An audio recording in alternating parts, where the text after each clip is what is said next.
시청자 여러분 안녕하십니까? KBS 9시 뉴스 여러분 안녕하십니까? 여러분 안녕하십니까? 여러분 안녕하십니까? 오늘의 주요 KBS 뉴스입니다. 뉴스룸을 시작하겠습니다. 조중동 지금 조중동이 계속 이렇게 경영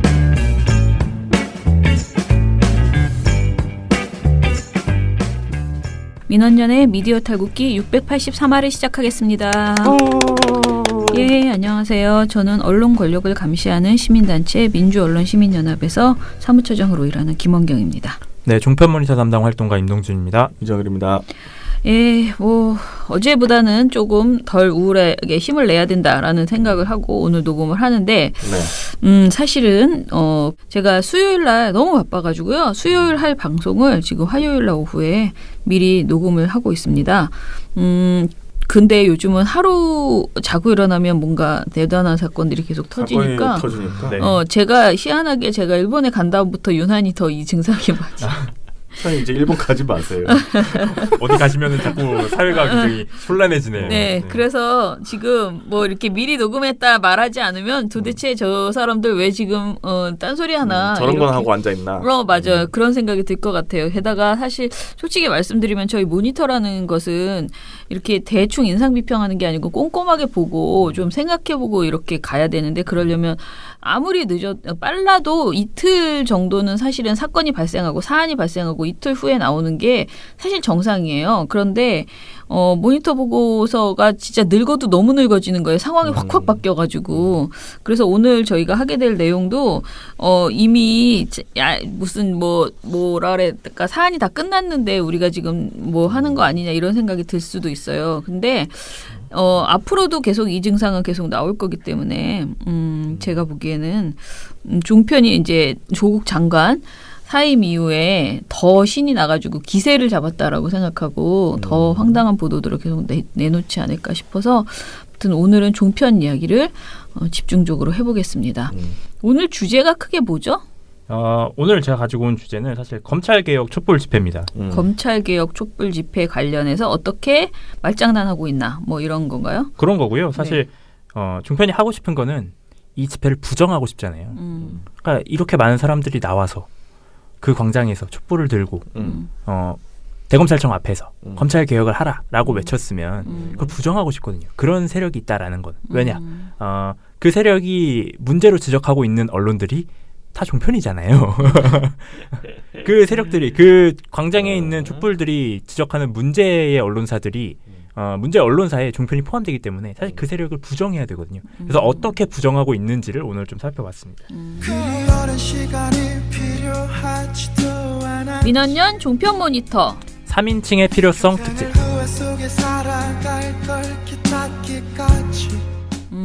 3인칭의 필요성. 오늘 제가 가지고 온 노래는 넬의 3인칭의 필요성이라는 노래인데요. 물론 이 노래는 연인과 헤어지고 나서 객관적으로 바라봤을 때 어떤 잘못이 있었다, 뭐 이런 걸 다룬 가사지만 종편에게 지금 필요한 건 3인칭이다. 멀리서 바라볼 필요가 있다라는 생각이 들었는데요. 그게 됐으면 옛날에 됐지. 그렇죠. 네. 3인칭이 아니라 오로지 한쪽에서만 보고 있기 때문인데요. 일단 뭐 사실 좀 말씀드리면 9월 28일에 서초동에서 큰 집회가 열렸죠. 촛불 집회가. 검찰 개혁을 외치면서. 근데 이날 핵심이었던 게 뭐냐면 주최 측이 인원을 발표했는데 100만 명이 넘었다, 이렇게 발표를 했어요. 네. 그러니까 이 집회 참여 인원을 두고 자유한국당이 바로 반박에 나섭니다. 바로 반박에 나서서 어떻게 얘기를 하느냐. 이 집회가 서초동에서 열렸잖아요. 그래서 서초구 출신의 박성중 의원이 나옵니다. 네, 박성중 의원이 뭐 미디어 특위라고 해가지고 미디어 특위가 발표를 한 건데, 이 집회 인원이 많아봐야 5만 명이다. 이렇게 얘기를 했어요. 본방 자기네들도 할 건데 뭘 그거를 그렇게 깎아내리려고 서로. 굳이. 물론 이게 뭐 파르미 추정법이라고 해서 이따 말씀을 드리겠지만 나름의 추정법으로 계산을 한 방식이에요. 그렇게 해서 5만 명이다 이렇게 얘기를 했어요. 그러니까 자유한국당이 어떻게 보면 이렇게 5만 명이라고 낮춘 이유는 이 집회의 의미 이런 걸 축소시키겠다라는 거예요. 이건 여론이 아니야. 이걸 하기 위해서 사실 축소한 거거든요. 뭐 일부 사람들만 그렇게 온 거지 전체의 뜻은 아니다. 뭐 그렇죠. 이런 식으로 하려고 하는 거죠. 네. 자유한국당이 이렇게 나오니까 종편이 가만히 있을 수 없잖아요. 요걸 받으면서 바로 집회를 폄하하기 시작합니다. 어떻게 폄하했는지를 이제 하나씩 살펴볼 텐데요. 첫 번째는 조선일보 방식을 차용하는 겁니다. 조선일보 방식. 네. 요거는 저희가 한번 신문 보고서에서 얘기를 한 적이 있어요. 조선일보가 이 집회가 열린 다음에 어떻게 보도를 했냐면 비교를 하는데 뭐랑 비교를 했느냐. 방탄소년단의 콘서트, 일본 도쿄돔에서 열린 콘서트, 네. 여기에 온 사람이 5만 명이다. 그러면서 두 개 사진을 비교하는 거예요. 5만 명이 이렇게 꽉 차 있어봐야 이게 5만 명인데 이게 무슨 100만 명이냐. 이런 식으로 깎아내린 거거든요. 조선일보가. 사진으로 뭘 알 수가 있나? 사실 그래서 이런 비교하는 게 굉장히 황당한 방식이잖아요. 근데 조선일보는 방탄소년단 콘서트를 선택했다면 종편은 한술 더 나갑니다. 네, 한술 더 뜨는 거예요. 그래서 뭘 가지고 오느냐. 대표적인 게 이제 TV조선 보도본부 한라인 9월 30일 방송인데 TV조선은 이걸 골랐어요. 록그룹 퀸의 웸블리 구장 라이브 공연 그리고 매진된 잠실 야구장 관중석 이거랑 뭘 또 하나 가지고 오냐면 북한의 군중 집회를 가지고 옵니다. 뭐? 황당하시죠? 네. 이 북한의 군중 집회는 잘 기억을 해주셔야 되는데 어쨌거나 이렇게 해서 비교를 했어요. 그 출연자 문승진 기자가 쉽게 단순 비교를 한번 해보겠다. 그러면서 하지만 이제 과연 200만 명이 되겠느냐 이 수치를 놓고는 한번 좀 따져봐야 될 것 같은데 자 먼저 200만이라는 숫자가 어떤 숫자냐 뭐 쉽게 단순 비교를 한번 해보겠습니다. 자, 영국의 전설적인 그 락그룹 퀸 있지 않습니까? 이 웸블리 구장에서 이 라이브 공연을 할 때 저 장면이죠? 그렇습니다. 저렇게 꽉 찬 인원수가 바로 얼마인지 아십니까? 저 인원이? 몇 명인데요? 7만 2천 명입니다. 저렇게 뭐 보기에는 바글바글해 보이는데. 그렇습니다. 그 전부 서 있는 상황인데도. 자, 다음 그림을 보실까요? 자, 2017년 이 북한의 군중 집회 때 모습인데요. 저 인원이 한 10만 명 정도 됩니다. 저 정도가 모여야 한 10만 명 정도가 되는 거고요. 근데 군중 집회는 난 잘 모르겠네. 사실 저도 이 사진을 보고 그게 무슨 의미가 있지 이렇게 갖다 놓는 게 그런 생각이 많이 들었는데 일단 그렇게 해서 비교를 한 거예요. 그래서 이 집회 인원 100만 명이 아니다라는 걸 얘기한 거죠. 근데 이게 TV조선 보도본부 한라인만 그러느냐? 아닙니다. TV조선의 다른 프로그램인 신통방통에서도 똑같은 내용이 나오는데요. 여기서는 북한 군중 집회를 더 굉장히 자세하게 설명해줘요. 진짜. 네, 이종건 시사평론가가 이런 얘기합니다. 오른쪽 사진 한번 보시죠. 위쪽에 평양 군중대회 주로 평양에서 구구절이나 혹은 또 김일성 생일이나 이럴 때 군중 집회를 많이 엽니다. 많이들 보셨을 거예요. 거기서 카드 섹션도 하고 그런데 평양 시민들이 모두 다 이렇게 그 집결해서 보여준 그 사진이 10만 명이라는 겁니다. 이게 물론 TV조선에만 나온 게 아니에요. 채널A에도 나옵니다. 채널A 김진애 솔직구쇼, 정치데스크 뉴스탑10 다 나와요. 이 북한 군중 집회는 이 모든 프로그램이 다 나왔어요. 이 전부 다 북한 군중 집회를 비교한 거예요? 요거하고 뭐 연예인들의 대형 콘서트 이런 걸 다룬 거예요. 야, 참. 이런 걸 왜 다뤘을까 궁금하잖아요. 네. 그래서 제가 이거를 정말 어떻게 이렇게 획일화되게 한 가지를 자료화면도 똑같거든요. 어떻게 이렇게 다룰 수 있지? 라고 해서 출처를 제가 찾고 찾아봤어요. 제작진이 똑같은 거 아니야 혹시? 그랬으면 차라리 좀 더 이해가 쉬웠을 텐데 찾아봤더니 이게 어디서 나온 거냐. 자유한국당에서 나온 거예요. 자유한국당 미디어 특위에서 박성중 의원이 5만 명이라고 했죠. 네. 거기서 이 사진을 똑같이 들고 나옵니다. 북한 군중 집회하고 빅뱅 일본 도쿄돔 콘서트 이거 두 개를 딱 사안을 들고 나왔어요. 그러니까 그걸 자유한국당에 보여주니까 종편이 그대로 가지고 온 거예요. 아니 근데 난 좀 이해가 안 가는 게 사진으로 그거를 비교를 할 수가 있어요? 뭐 물론 이게 영상도 보여줍니다. 실제로는 이게 영상이에요. 그 군중 집회 모였을 때 영상을 보여주는 건데 근데 일단 이런 비교 자체가 황당하잖아요. 이 검찰개혁 촛불 집회는 장소가 정해져 있고 참가를 하는 목적이라든지 이런 건 모두에게 그냥 자유롭게 열린 거예요. 그래서 가고 싶은 사람이 가고 뜻이 있는 사람이 가고 뜻이 맞지 않는 사람은 안 가는 거잖아요. 그러니까 인원수의 제한도 없고 누구든지 갈 수 있는 장소만 있는 집회인데 콘서트는 한정된 장소에 한정된 인원을 대상으로 하는 거잖아요. 그렇죠. 일단 아예 비교 대상 자체가 안 되고 북한 군중 집회만 해도 종편이 지금까지 북한에 대해서 어떻게 다뤘습니까? 저거 봐라. 비정상 국가다. 다 거짓말일 거다 그랬잖아요. 근데 북한을 들고 그럼요. 가지고. 근데 10만 명은 어떻게 알아요? 10만 명은 어떻게 그러니까, 믿어? 그걸 어떻게 아냐고 그러니까 이게 황당한 거예요. 그러니까 이런 식으로 원하는 대로 내가 원할 때에는 북한 저거 가져다 쓰고 자유한국당이 얘기하면 그냥 가져다 쓰고 내가 이 분리할 때에는 공격해야 될 때에는 봐. 저 비정상 국가야 믿지 마. 막 이런 식으로 하고 이런 게 종편이 굉장히 이중적인 태도를 보이는 거다. 사실 그리고 이런 비교를 하는 것 자체가 그냥 아무거나 마구잡이로 막 이렇게 된 거예요.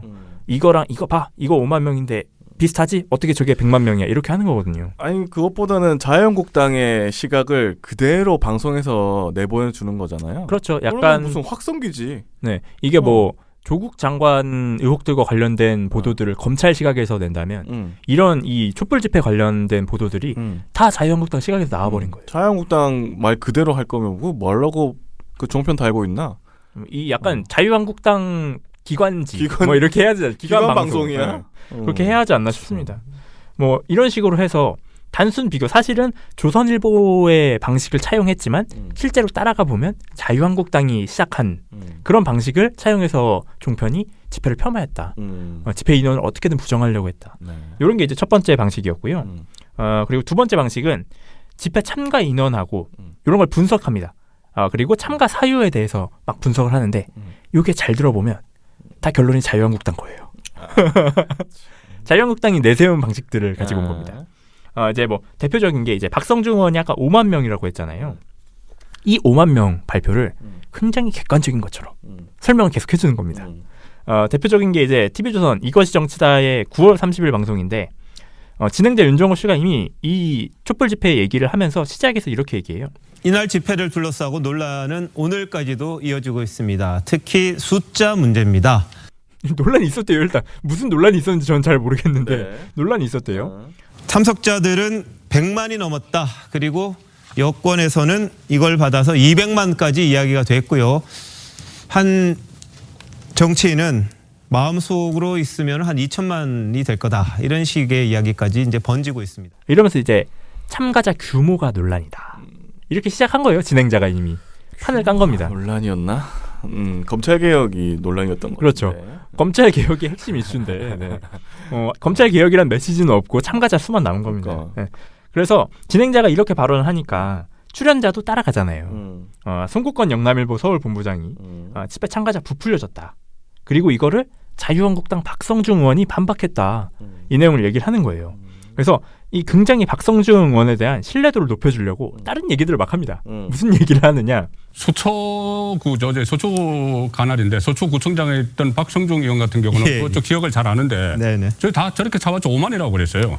5만이라고 그러고 저는 이제 다른 거 여러 가지 뭐 있습니다만 페르미 추정법 해서 네네. 앉은 사람 평방미터당 몇 명 이런 거 다 예. 있는데 이 얘기를 다 듣고 보면은 박성중 의원이라는 저 지역을 잘 아는 사람이 계산을 해봤는데 5만 명이라더라. 이런 식이 된 거예요. 그러니까 이 뭔가 박성중 의원 사실 말이 그냥 5만 명이라는 박성중 의원이 5만 명이라고 했다 이것보다 저 지역을 잘 알고 저 지역에서 서초구청장까지 했던 사람이야. 근데 저 사람이 5만 명이래잖아. 페르미 뭐 계산법? 네, 페르미 추정법. 근데 실제로 박성중 의원이 이런 얘기를 해요. 그러니까 뭐 본인이 서초구의 지역구로 있었기 때문에 그 지역을 잘 안다라는 얘기를 하긴 하거든요. 그러니까 그 지역이 공간이 얼마나 되는지 뭐 이런 걸 얘기하면서 그런 얘기를 하는데 그런 식으로 해서 일단 막 신뢰도가 높은 것처럼 이렇게 포장을 해주는 거예요. 사실 그게 뭐 포장이 되는지는 모르겠지만 이렇게 포장을 해준 다음에 결과적으로는 이 서초구청장을 지냈던 박성중 의원 말이 맞고 페르미 추정법은 아주 객관적인 거야. 이런 식으로 논리가 가는 거죠. 마찬가지로 이 페르미 추정법은 굉장히 다양한 매체에서 가지고 온 방법이에요. 이번 이 집회 인원을 추산할 때 대표적인 게 조선일보인데 조선일보 보도 제목이 이거였습니다. 200만 명 집결 모두 서서 집회장 꽉 채워도 최대 13만 명. 조선일보는 13만 명이라고 한 거예요.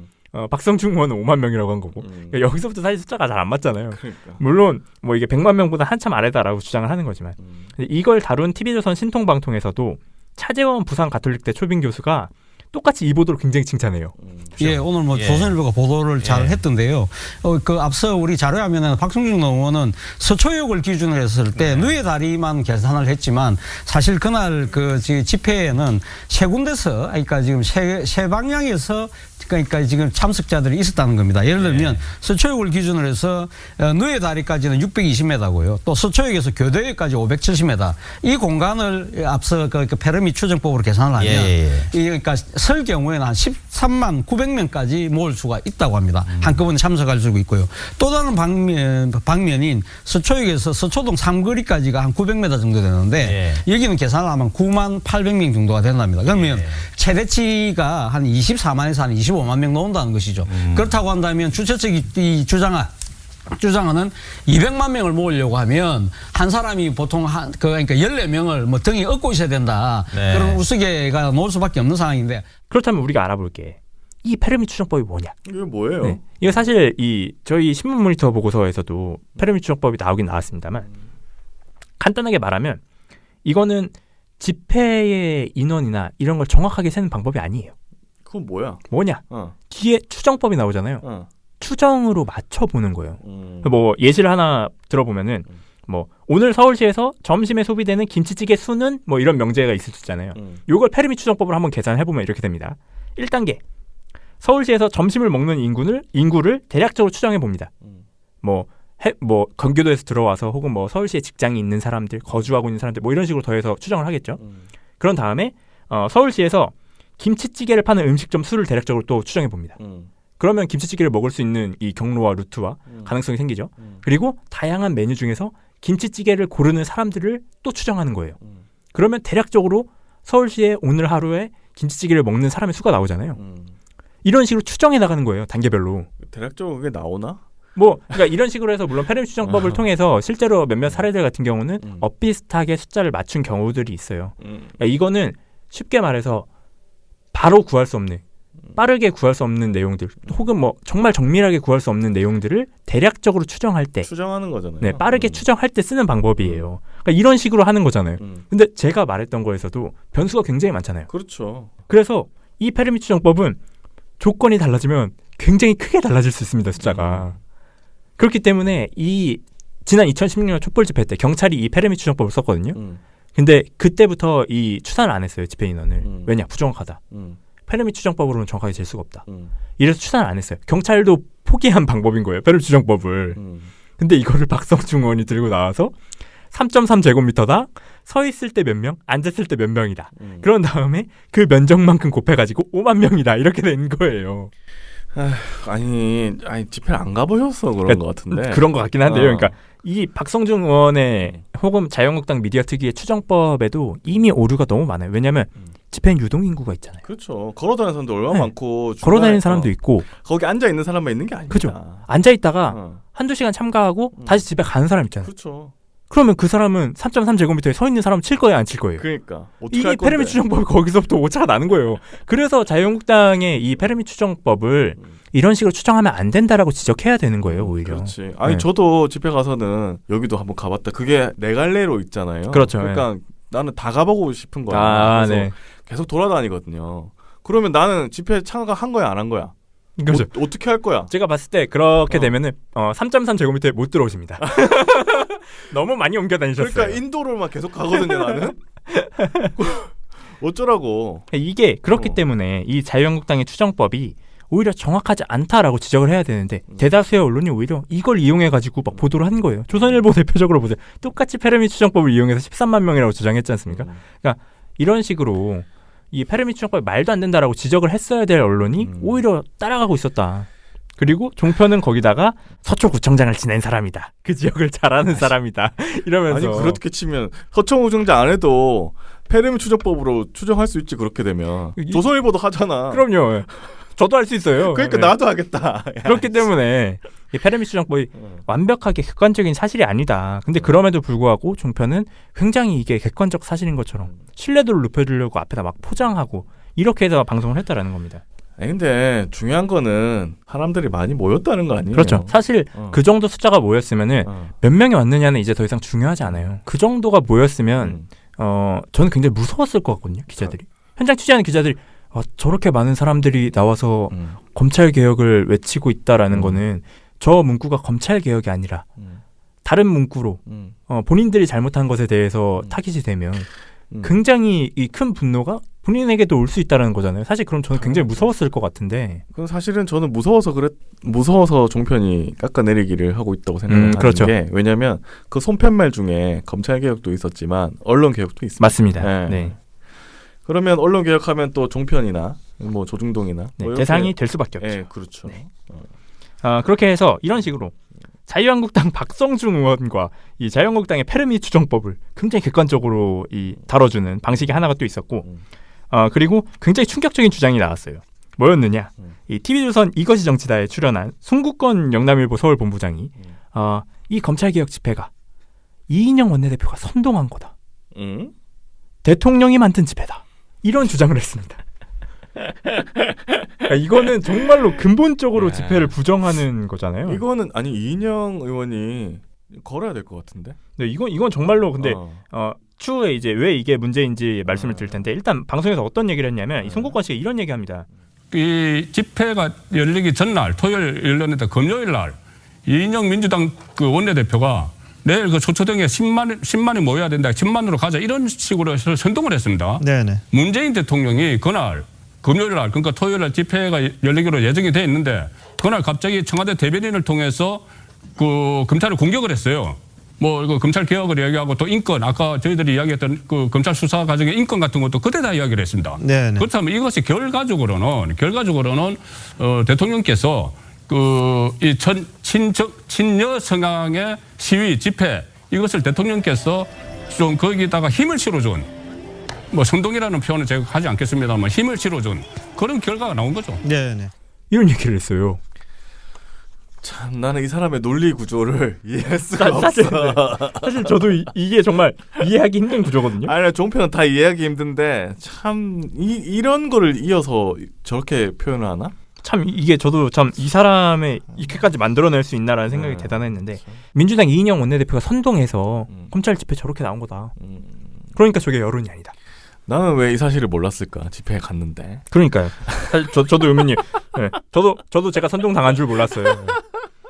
네, 그래서 송국권 씨가 이런 얘기도 합니다. 토요일에 저런 집회가 있었고, 그것을 가지고 뭐 국민들의 뭐 어떤 의지다 이렇게 조국 장관도 이야기했지만 문재인 대통령도 업무 보고를 받으면서 국민의 목소리가 검찰 개혁을 요구하는 국민의 목소리가 굉장히 높다. 네네. 국민들의 목소리라는 건 아까 200만 원을 주장하는 그 집회를 이야기하는 것이거든요. 그런데 그 집회 전에 문재인 대통령이 검찰을 강하게 비판을 하고 또 민주당에서 그 성토를 하고 민주당 의원들이 그 현장에 가서 참석을 해서 발언도 하고 또 심지어 민주당 그 공식 유튜브 채널에서 생중계를 하고 이런 상황에서 그것을 국민들이 검찰 개혁을 그만큼 원하고 있다. 이것을 말을 할 수 있는 그 자료가 되는지 그건 의문이죠. 송국권 씨의 논리대로면 그러니까 이거는 이인영 원내대표가 선동해서 사람들이 이만큼 나온 거고 문재인 대통령이 검찰을 욕해가지고 이만큼 나온 거고 그리고 결과적으로 이인영 대표 대단하네. 그리고 결과적으로 민주당 공식 유튜브 채널에서 생중계를 했으니까 저거는 안 돼. 저건 여론이 아니야. 이렇게 얘기하는 거거든요.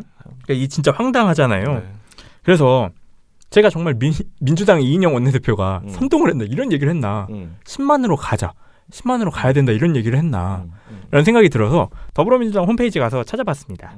이 발언이 어디 있느냐 제 152차 정책조정회의 모두 발언이라고 해서 더불어민주당 홈페이지에서 그냥 볼 수 있어요. 다 열려 있어요. 비공개도 아니에요. 아 그래요? 네. 찾아봤더니 이인영 원내대표가 모두 발언 마지막에 유사한 얘기를 합니다. 어떤 얘기를 했는지 그 얘기를 그대로 읽어드릴게요. 끝으로 검찰 개혁과 관련해서 한마디 보태겠다. 이번 주말 서초동에는 10만 개의 촛불이 켜진다고 한다. 피의사실 유포, 별건 수사, 장시간의 압수수색 등 검찰의 과도한 수사를 비판하고 정치 검찰의 복귀에 준엄한 경고를 하기 위한 시민들의 행동이다. 검찰 개혁의 시간으로 행동하는 양심, 깨어있는 시민들의 시간이 다시 시작되었다. 민주당은 때가 되면 주저없이 검찰 개혁에 나설 것이라는 점을 분명하게 밝힌다. 검찰은 왜 시민들이 서초동을 향해 촛불을 들고 나서는지 깊이 자성하기 바란다. 이게 끝이에요. 도대체 여기에 어디서 10만으로 가자라는 얘기가 있어요. 이인영 대표님 거셔야 되겠습니다. 이게 진짜 말도 안 되는 거거든요. 그러니까 정확하게 말하면 이인영 원내대표는 이렇게 얘기를 했어요. 이번 주말 서초동에는 10만 개의 촛불이 켜진다고 한다. 이게 끝이에요. 10만 원 언급한 거는. 이분은 참 송국권 씨는 기자 출신이신데 이분 현직 기자예요.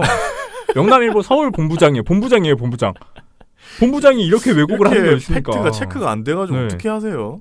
이거 정말로 이게 그래서 저는 이 원문을 보고 어떻게 이런 말을 방송에서 할 수가 있지라는 생각이 한 번 더 들면서 그리고 문재인 대통령 발언을 문제 삼은 것도 진짜 황당합니다. 물론 이 문재인 대통령이 이 검찰을 비판한 금요일에 검찰을 비판한 발언이 이 시민들의 분노를 일으킨 건 사실이에요. 근데 그 분노는 공감할 만한 얘기를 문재인 대통령이 했기 때문에 한 거잖아요. 그 검찰 개혁이라는 이슈에 대해서 그리고 검찰이 문제로 해왔던 행동들에 대해서. 근데 그 얘기를 했기 때문에 그 집회에 그렇게 많은 사람들이 나왔다? 그거는 정말 말도 안 되게 이 집회 참가자들의 참가 사유를 오독하고 있는 거고 매도하고 있는 거죠. 그거는 정말로. 특히 이 송국권 씨가 해당 집회를 민주당이 유튜브로 생중계했다. 이걸 가지고 아니 생중계하면 안 돼? 여론으로 볼 수 없다 이렇게 주장하는 거는 아니 자유한국당도 생중계 좀 해주세요. 그러니까 이게 정말 말 그대로 이 검찰 개혁을 외치는 시민들의 요구를 묵살하고 싶은 거다. 아 저건 여론이 아니야 이렇게 무시하고 싶기 때문에 이런 식의 주장을 펼치는 거다. 근데 진짜로 무시하려고 했으면 아예 언급을 안 하죠. 이건 정말 무시할 수 없는 만큼의 세력이 나왔기 때문에 무시할 수 없기 때문에 거기서는 뭔가 좀 이게 축소를 시켜볼까? 사람이 네. 많다고 하는데 안 많은 걸로 얘기를 해볼까? 뭐 이렇게 하는 것 같은데 그러면 그냥 많이 나왔으니까 검찰 개혁 얘기를 좀 하셔요. 네? 종편에서도 좀 하십시오. 네. 그리고 이제 마지막으로 이 마지막 폄훼하는 방법은 아무 얘기나 막 하는 겁니다. 뭐 그거야 뭐 네. 종편에서 늘 해오던 거 거니까 있잖아요. 어떤 아무 얘기 있는지 한번 봅시다. 근거 없는 얘기들 막 하는 거예요. 대표적인 게 뭐냐. 서초동에 모인 인파 99%가 서리풀 축제 참가자다. 이런 주장이 나왔습니다. 서리풀 축제는 뭐야 또? 이날 이 9월 28일 날 열린 집회에 같은 장소에 서리풀 축제가 열렸어요. 아 그래요? 그건 이제 원래 하는 축제입니다. 근데 그 검찰개혁 집회에 나온 인원들로 보이는 그 사람들이 사실은 다 서리풀 축제 참가했다라는 주장을 펼친 거예요. 그러니까 이미 이 주장만 들어도 황당하잖아요. 네. 말도 안 되는 얘기다라는 생각이 들잖아요. 99%는 또 어디서 나왔을까? 그러니까요. 저도 믿을 수가 없습니다. 네. 근데 이 주장이 심지어 방송에서 나왔다라는 거예요. 어디에서 나왔느냐. MBN 뉴스와이드 9월 30일 방송에서 나왔는데 출연자 이경환 자유한국당 전 부대변인이 이런 얘기를 합니다. 그 서초역에서 예술의 전당까지 이어지는 그 뒷부분은 전부 서리풀 축제가 열리고 있는 겁니다. 그걸 마치 전부 서리풀 축제라고 봐야 됩니까? 물론 이제 서리풀 축제를 하고 있는데 그 중에 시 와서 서리풀 축제에 있는 사람이 있을 수는 있겠지만 일단 서리풀 축제를 목적으로 그 장소를 대여했고요. 그 서리풀 축제가 실제로 열리고 있습니다. 그래서 대부분 다 거의 99%는 서리풀 축제라고 보시면 되겠습니다. 아이고 이게 말이 안 되는 얘기입니까 정말로? 이렇게 주장을 한 다음에 예술의 전당까지 전부 꽉 차 있다. 이것은 전부 다 거짓말이다. 이런 주장을 펼칩니다.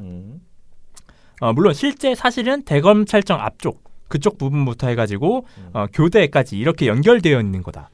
그러니까 예술의 전당 쪽에 있는 사람들은 다 아니다 막 이렇게 주장한 거예요.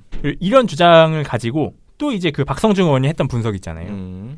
도로 폭이 40m고 끝까지 560m다. 그래서 요 또 면적당 3.3제곱미터당 몇 명 있다. 페르미 추정법. 저희가 아까 그거 말씀드렸죠. 이동하는 사람들을 어떻게 계산할 거냐고. 말도 안 된다.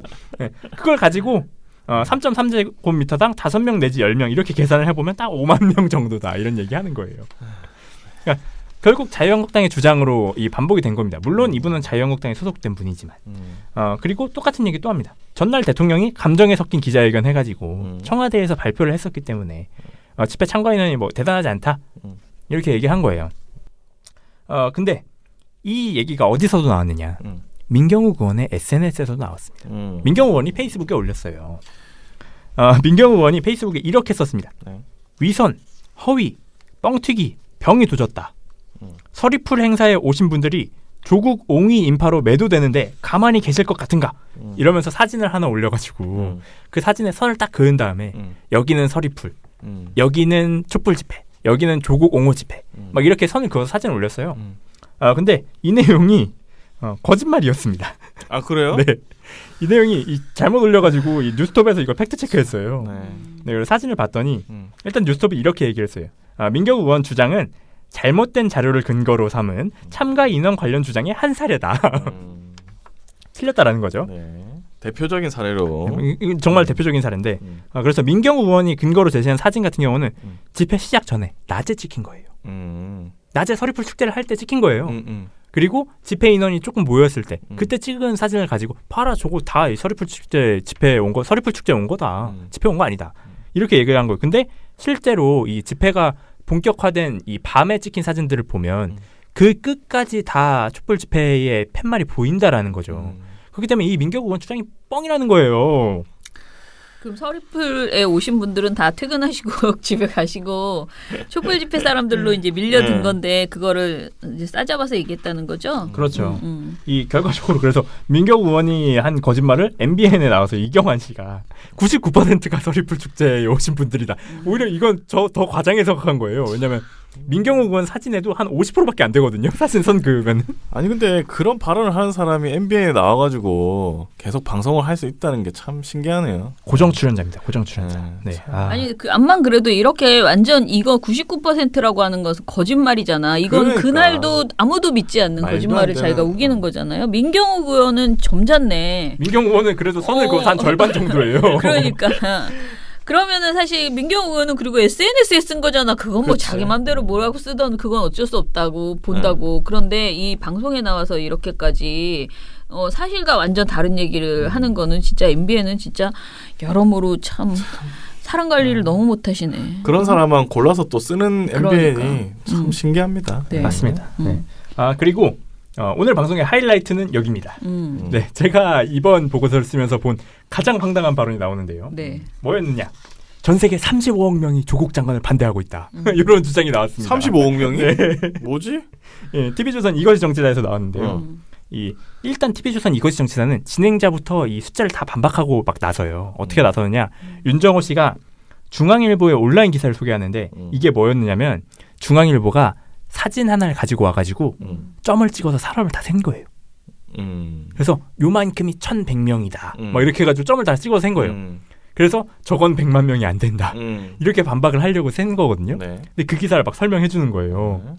그래서 저희들이 볼 때는 엄청난 것 같은데 저 정도가 1,100명이다. 아무리 봐도 글쎄요. 200만까지는 보기 어려울 것 같은데요. 이러면서 진행자가 막 부정을 하고 나서는 거예요. 숫자를 일단 다 틀렸다. 저거 200만 명 안 된다. 중앙일보가 세봤다.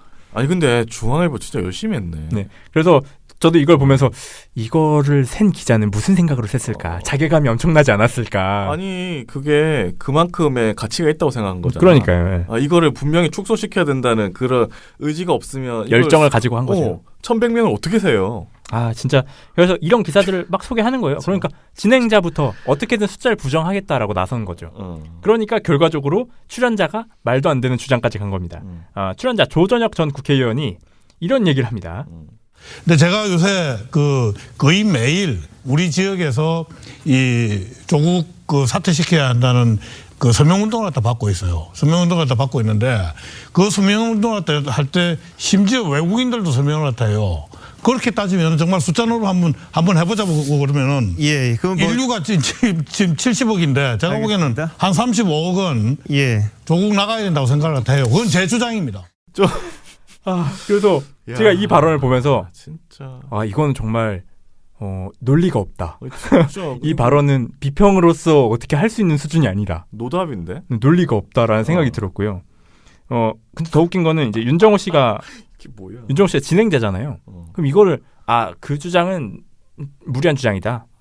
말도 안 된다라는 얘기 해줘야 되거든요. 사실. 정도껏 해라고 해야지. 사실 그 전에 이미 여기서 말렸어야 된다고 저는 생각하는데. 아니 사실 농담이라고 하면 돼. 네. 제가 좀 농담이었습니다. 이렇게 하면 돼. 근데 윤정호 씨가 어떻게 정리를 하냐면. 그건 제 주장입니다. 네. 알겠습니다. 조정욱 의원님이 이야기하시는 건 이제 지역 활동을 하시면서 지지자들한테 받는 거니까 뭐 다 그런 생각을 하실 수 있을 것 같습니다만 여하튼. 이게 어떻게 이런 생각을 할 수가 있어요. 외국인이 서명한다고 전 세계 35억 명이 반대한다뇨. 말도 안 되는 주장이잖아요. 이게 정말 논리가 없는 수준의 발언인데 그냥 이렇게 넘어간 거예요. 진짜 황당한 수준입니다. 정말로. 제가 그래서 이걸 보면서 한 3번 정도를 돌려서 봤어요. 내가 들은 게 정말 맞게 들은 건가? 이 35억 명을. 그래서 결과적으로 보면 저희가 중간중간에도 얘기를 했지만 그렇게 많은 시민들이 나와서 검찰 개혁을 해야 한다라고 촛불을 들었음에도 불구하고 종편은 검찰 개혁이 아니라 이렇게 많은 사람들을 어떻게 부정할지 그 여러 가지 방법을 고민하는데 바빴다라는 거고요. 근데 부정한다고 자기네들이 이익될 게 있나? 그 다음에 더 많이 나오고 서리프 축제 없었는데. 근데 저는 부정한 이유를 알 것 같아요. 왜냐하면 이게 7차 집회였는데 이후에 8차 집회에서 구호가 하나 추가됐죠. 뭐가 추가됐느냐? 언론 개혁이 추가됐습니다. 그렇죠. 언론 개혁이 나올 걸 알았을 거예요. 종편도. 그렇기 때문에 이걸 부정하고 싶었겠죠. 그러니까 이런 종편의 대담이 왜 시민들이 언론 개혁을 외치고 있는가에 대해서 그대로 보여주는 겁니다. 그게 증거예요. 이게. 재밌어요. 나는 되게 재밌는 신박하고 재미있는데 어디서도 볼 수 없는 주장이긴 합니다. 네. 귀엽잖아. 이거를 어떻게 유튜브 보수 유튜버가 아니고 방송의 유튜브가 아니고 이 방송에 방송에서. 버젓이 나와가지고 엄연히 그 심의가 돌아가고 있는데 그렇죠. 심의를 조금 더 의식 안 하는 것 같아 요즘 종편이, 그지? 사실 이건 뭐 좀 여담입니다만 이 35명 발언을 한 게 조전혁 전 의원이거든요. 네. 이분이 어떤 분이냐면 전교조 명단을 공개했다가 전교조한테 패소하셔가지고 손해배상을 하신 그런 분이에요. 그러니까 사실 이런 사람을 출연을 시키고 있다는 것 자체가 문제입니다. 방송통신심의위원회가 전혀 무섭지 않다. 네, 뭐 저희가 꾸준히 심의를 넣고 있습니다만 뭐 대표적인 사례 하나만 말씀드리자면 전에 저희가 방송에서도 말씀을 드렸는데 채널A가 강효상 전 의원을 옹호하면서 대법원 판결하고 완전 반대되는 내용을 방송한 게 있거든요. 네. 그게 기각이 됐어요. 방심위에서. Yeah. 대법원 판결을 정반대로 방송에서 얘기해도 문제가 안 된다라는 겁니다. 방심위의 이 의견 해석에 따르면. 그래서 종편들이 지금 그냥 아이고 방심위 믿고 그냥 막 얘기하는 거구나. 근데 이런 식으로 막 말할 수 있는 이유는 방심위가 다 봐주고 있기 때문이에요. 네. 봐준다고 저는 이제 보이지 않고요. 방심위가 너무 자료 조사를 안 하고 그러니까 우리가 팩트 체크를 해서 보내도 우리 걸 일단 안 믿어. 그럼 우리 걸 안 믿으면 자기들이 팩트 체크하면 되잖아요. 이 기사 이 발언이 사실인지 아닌지를 면밀하게 봐야 되잖아요. 네. 그 자료 자체를 조사를 안 해주는 것 같아요.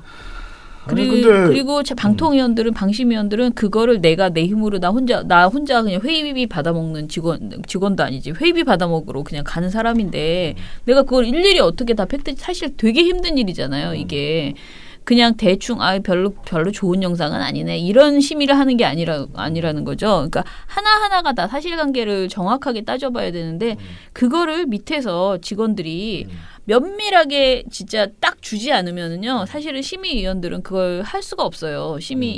다 자기 직업이 있고 잠깐 와서 회의만 하고 가는 사람들이거든. 근데 그 사람들한테 이걸 다 판단을 네가 알아서 해라라고 할 거면은 사실은 그 사람들을 전업으로 해줘야 돼요. 상근으로 해줘야 되고요. 그게 붙어야 돼요. 같이 손발이 있어야 돼. 혼자서 하기도 힘들어. 근데 이 사람들은 그냥 잠깐 와서 윤정주 의원 같은 나는 윤정주 의원이 돌아가신 이후에 이제 장례식장에서 한 얘기 중에 가장 마음에 왔던 게 그거였거든요. 내가 잘못된 판단을 할까봐 너무 걱정이 됐고 불안했다. 그래서 되게 사적인 시간을 많이 썼다라는 그래서 너무 힘들어했었다. 그 스트레스가 컸다라고 그렇게 이제 친구들이 동료들이 얘기를 하는데 그럴 것 같아. 민원연처럼 최소한 우리는 여러 명이 같이 보잖아요. 근데 심의위원 한 사람이 심의를 해야 돼요. 그런데 사안이 우리도 이렇게 너무 많으면 짜증이 나지만 심의도 너무 많이 밀려 들어오고 그러는 와중에 하나하나를 다 팩트 체크를 해야 돼. 그러면 이거는 그 팀에서 해줘야 되는 거거든요. 그러면 그 팀에서 정말 철저하게 그것이 되고 있는가. 저는 심의위원만 비판할 문제가 아니고 어떻게 보면은 늘공 그 사람들은 늘공과 어공의 이 싸움에서 어공이 진다라고 하잖아. 근데 이 늘공이 제대로 해줘야지 되는 부분이 있어요. 그거를 지금 그 부분이 지금 구멍난 것 아닌가 아니면 그 사람들 주장은 우리도 손발이 없어 라고도 할지도 모르겠어요. 사실 이번 채널A 건은 제가 정말 화가 났던 이유가 이게 기각이 될 수 없는 게 심지어 제가 자료까지 링크를 다 포함해서 심의를 넣었어요. 네. 이거 눌러서 보라고. 이거 긁어서 컨트롤 CV 하면 대법원 판결이 여기 다 있다. 이걸 봐라. 완전히 대법원 판결을 반대로 얘기한 거다 방송에서. 이렇게 했는데도 이 개인의 의견이었다. 네. 그렇기 때문에 문제가 개인의 없다. 의견이 아닌 게 어딨냐고 방송에. 정말 다 개인의 의견이지. 그러니까 거짓말로 개인의 의견을 말해도 된다라는 거거든요. 그러니까 있는 사실을 반대로 얘기해도 개인의 의견이면 그거 어떡해. 그러니까. 그래서 사실 정말 그래서 제가 그 판결을 보고 그 심의 결과를 보고 나서는 정말 한동안 열이 받아가지고 그래서 아무튼 방심위 문제는 진짜 심각해요. 제가 방송개혁 뭐 법 만든다 난리치지 그거 하기 전에 일단 당장은 방심위부터 정상화시켜야 돼요. 답답합니다.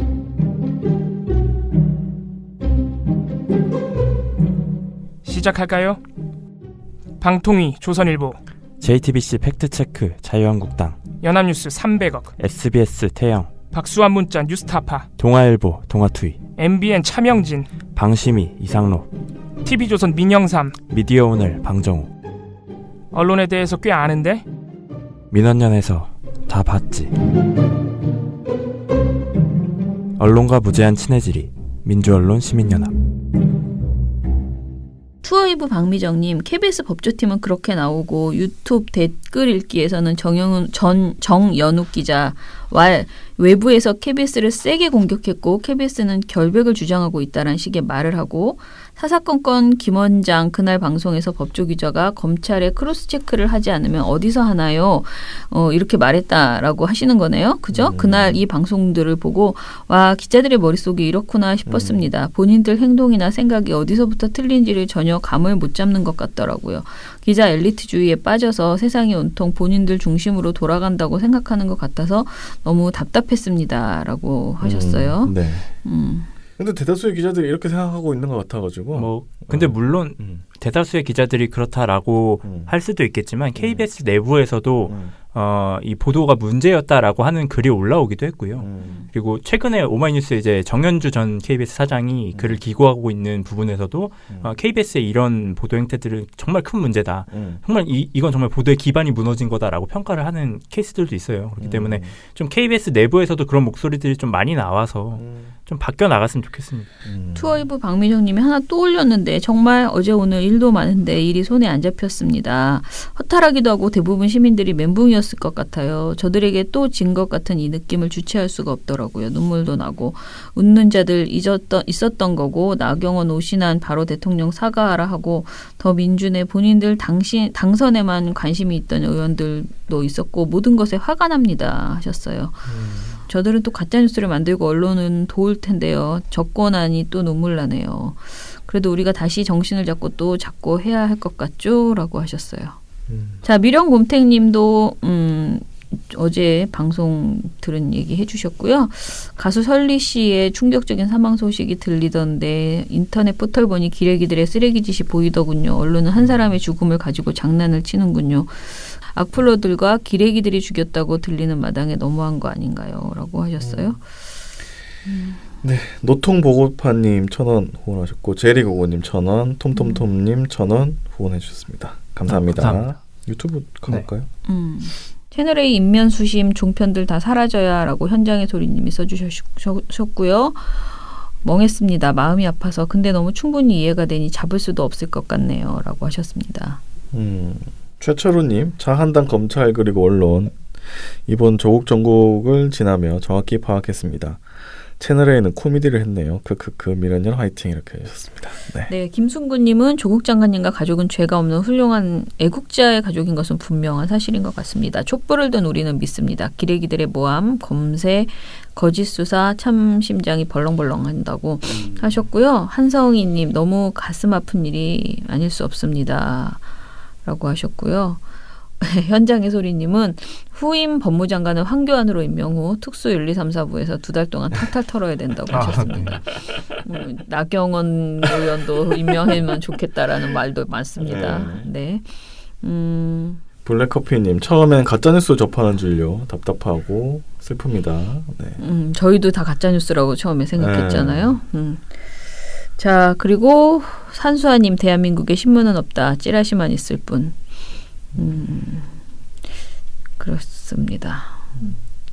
그 와중에 뉴스공장처럼 동영상으로 해달라는 분이 있으시네요. 네, 저희가 정말 고민하고 있습니다. 다들 힘드셨나 봐요. 그죠? 네. 일에 손이 안 잡힌다라고 하셨어요.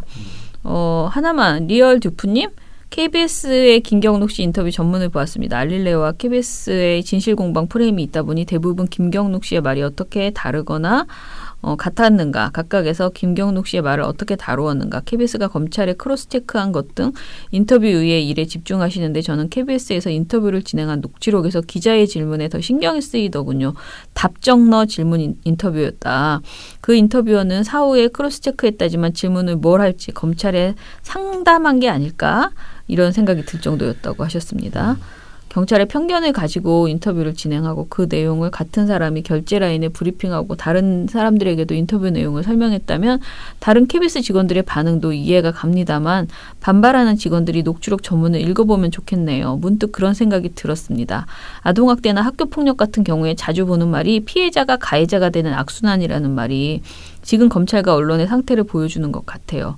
가해자가 된 피해자들도 자기가 똑같은 가해자가 되었다는 인식이 없죠. 자기 생각에는 그냥 당연한 자연스러운 일이라고 믿잖아요. 라고 하셨어요. 피의사실 공표죄가 일고 결국은 전 국민에 알려서 피의자를 압박하고 법원의 판결에 영향을 미치려 하는 거니까 피의사실 공표가 문제다라고 말하는 게 당연하긴 한데요. 검찰의 행동에 초점을 맞추면 공식적으로 발표해서 문제가 된 일은 거의 없지 않나요?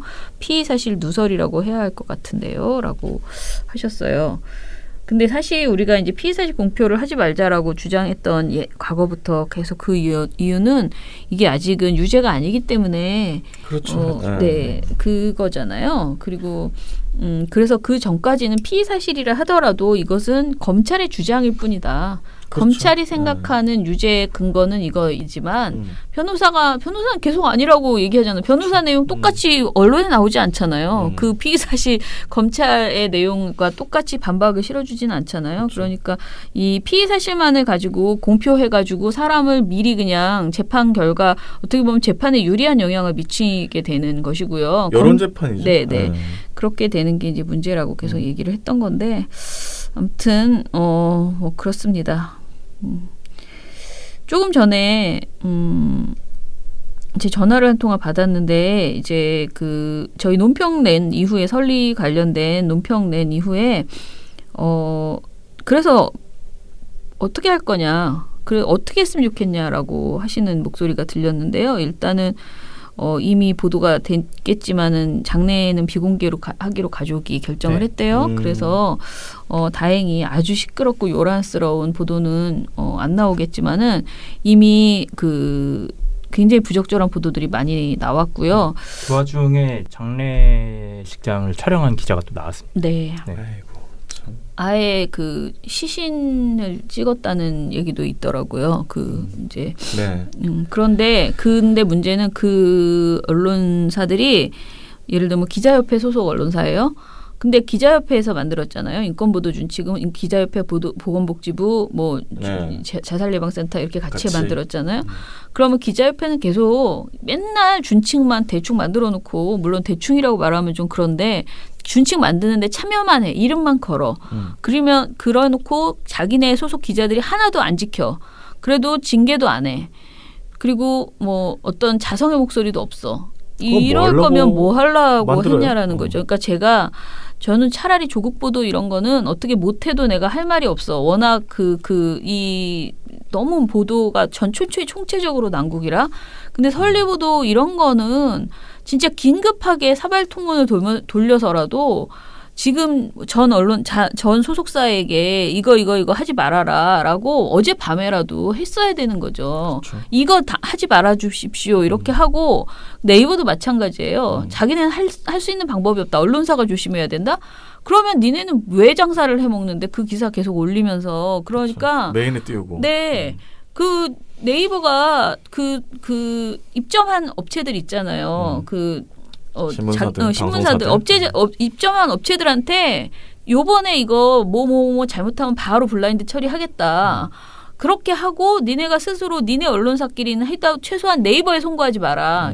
이러이러한 내용은 절대로 만약에 이걸 위반하면 우리 다음에 불이익 주겠다. 불이익 주겠다라고 해야 돼요.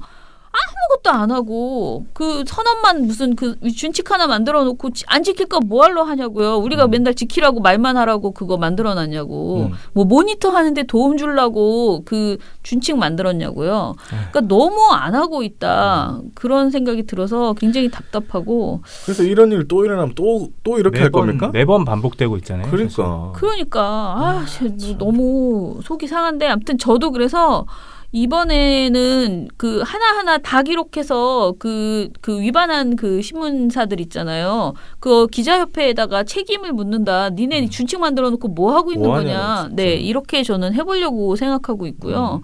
왜냐하면 최소한 자기네들이 참여한 준칙이고 정말 준칙 중에 최고로 중요하게 생각하는 게 인권보도 준칙 이런 게 아니고 딱 그 자살보도 윤리강령 그거 하나만이라도 제대로 지키려고 항상 그걸 자랑하거든. 근데 자랑은 뭐 하냐고. 자랑도 안 지키고 있어요 지금. 자랑을 하고 있습니까? 엄청 그거 중요하게 생각해요. 그리고 그나마 그게 제일 성공한 사례거든요. 모든 사람들이 이러고 있어 지금. 모든 준칙 중에서. 네, 자 그러면은 괜히 또 열받았네요. 네. 목요일 날 뵙겠습니다. 네. 아무튼 안 좋은 일이 굉장히 많은데요. 그래서 특히 저희 방송 들으시는 분들은 굉장히 마음이 무거우신 것 같아요. 많은 분들이. 것 같아요. 그래서 어찌됐든 힘내시고요. 우리가 해야 될 일이 또 더 많습니다. 감시하고 이 작업을 저는 해야 된다. 조국 이거 가지고 우리가 붙들고 있을 수는 없는 거죠. 맥 빠져 있을 수는 없는 거잖아요. 그리고 언론이 내놓는 그 허접한 프레임 이걸 따라가면서 막는 것보다 우리가 지금 무엇을 하라고 해야 되는가 이 고민을 하면서 이슈를 오히려 우리가 만들어 나가야 된다. 우리 국민들이 그런 생각이 거듭 듭니다. 근데 지금 그렇게 되고 있는 것 같아서 네. 국민들이 더 똑똑합니다. 언론사보다. 네. 자, 그럼 오늘 방송 이것으로 마무리하겠습니다. 민원연의 미디어 탈곡기는 내일도 열심히 다뤄드리겠습니다. 탈탈탈 안녕. 네, 오늘 뉴스데스크 마치겠습니다. 시청해주신 여러분 채널 A가 함께합니다. KBS 뉴스 오늘 순서 모두 마치겠습니다. SBS는 앞으로도 내일 끝까지 뵙겠습니다. 파헤치겠습니다. 고맙습니다. 오늘 뉴스 8시 모두 뉴스 마치겠습니다. 여기서 마치겠습니다. 시청해주셔서 고맙습니다. 뉴스팔 여기서 마치겠습니다. 저희들은 내일도 최선을 다하겠습니다. 여러분 고맙습니다. 탈탈탈 안녕.